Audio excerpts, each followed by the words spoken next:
Vous êtes-vous déjà senti coincé entre le marteau et l'enclume? Peu importe ce que vous faisiez, rien ne semblait pouvoir s'arranger. C'est exactement la situation dans laquelle Judas s'est retrouvé sous le régime babylonien. Mais voici la vérité que nous allons explorer aujourd'hui. Même au cœur du jugement, le cœur de Dieu est toujours tourné vers la restauration.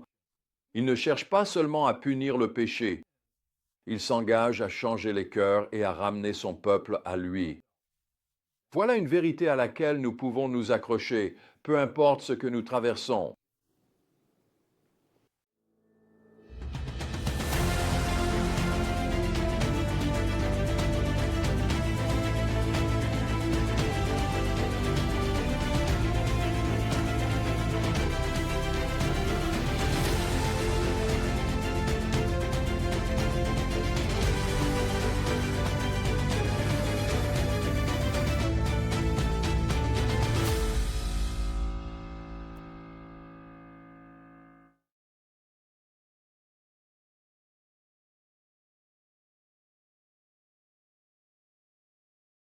Plongeons dans l'histoire. Le roi de Juda, Jérémie, est sur le trône, mais il ne guide pas le peuple vers Dieu.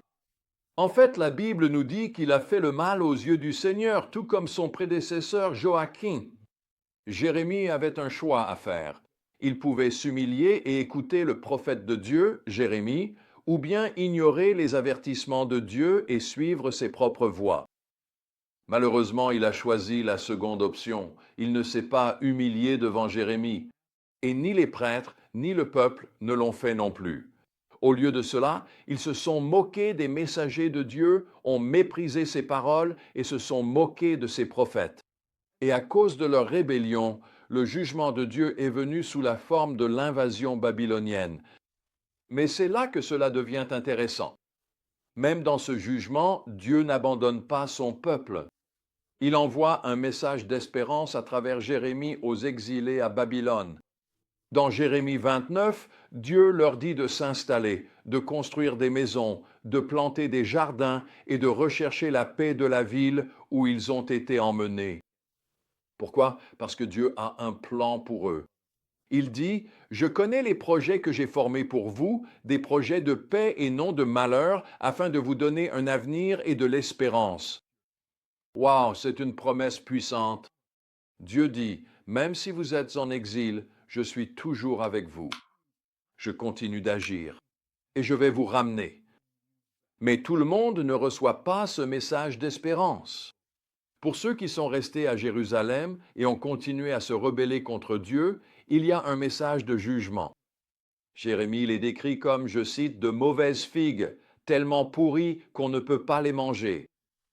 Ce sont les personnes qui ont refusé d'écouter Dieu, qui pensaient pouvoir faire des compromis avec la culture qui les entourait et que tout irait bien quand même. Dieu le dit clairement, il ne bénira pas la rébellion. Ceux qui refusent de revenir à lui subiront les conséquences de leur choix. C'est maintenant que l'histoire prend un tournant vers l'avenir.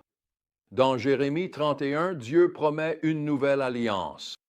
Il dit, les jours viennent où je conclurai une nouvelle alliance avec le peuple d'Israël et de Juda. Il ne s'agit pas simplement d'un retour à l'ancienne manière de faire les choses. C'est quelque chose de totalement nouveau. Dieu dit, je mettrai ma loi dans leur esprit et je l'écrirai sur leur cœur. Je serai leur Dieu et ils seront mon peuple. C'est une prophétie concernant Jésus. Lorsque Jésus est venu, il a établi cette nouvelle alliance par son sang versé sur la croix. Et grâce à cela, nous pouvons avoir une relation personnelle avec Dieu, avec sa loi inscrite sur nos cœurs. Alors, comment pouvons-nous appliquer ces vérités aujourd'hui? D'abord, nous devons reconnaître que le compromis avec la culture nous éloigne toujours de Dieu. Jérémie et le peuple de Juda pensaient qu'ils pouvaient avoir le beurre et l'argent du beurre. Ils pensaient pouvoir adorer Dieu tout en suivant les pratiques des nations qui les entouraient. Mais Dieu nous appelle à être mis à part, à vivre différemment.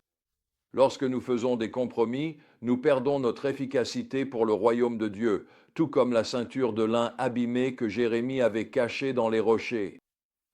Deuxièmement, nous devons faire confiance au fait que les plans de Dieu pour nous sont bons, Même lorsque la vie ressemble à un exil, les exilés à Babylone ont dû avoir l'impression que Dieu les avait abandonnés, mais ce n'était pas le cas.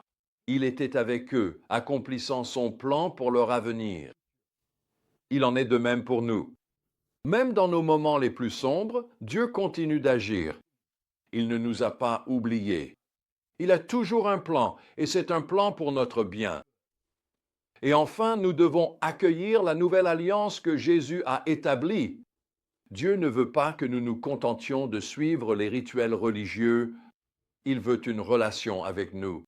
Il veut inscrire sa loi dans nos cœurs pour nous transformer de l'intérieur vers l'extérieur, et cela n'est possible qu'à travers Jésus. Lorsque nous nous tournons vers lui, nous trouvons le pardon, l'espérance et un avenir. L'histoire de Juda sous le régime babylonien nous rappelle que le cœur de Dieu est toujours tourné vers la restauration. Même dans le jugement, il agit pour ramener son peuple à lui. Alors, peu importe ce que vous traversez aujourd'hui, souvenez-vous de ceci. Dieu ne vous a pas abandonné. Il est avec vous. Il agit et il a un plan. Et grâce à Jésus, nous pouvons vivre la relation même que Jérémie a prophétisée. Une relation où nous connaissons Dieu personnellement, où sa loi est inscrite dans nos cœurs et où nos péchés sont entièrement pardonnés. Vous pouvez lui faire confiance. Tournez-vous vers lui de tout votre cœur, car c'est là que commence une véritable relation avec Dieu.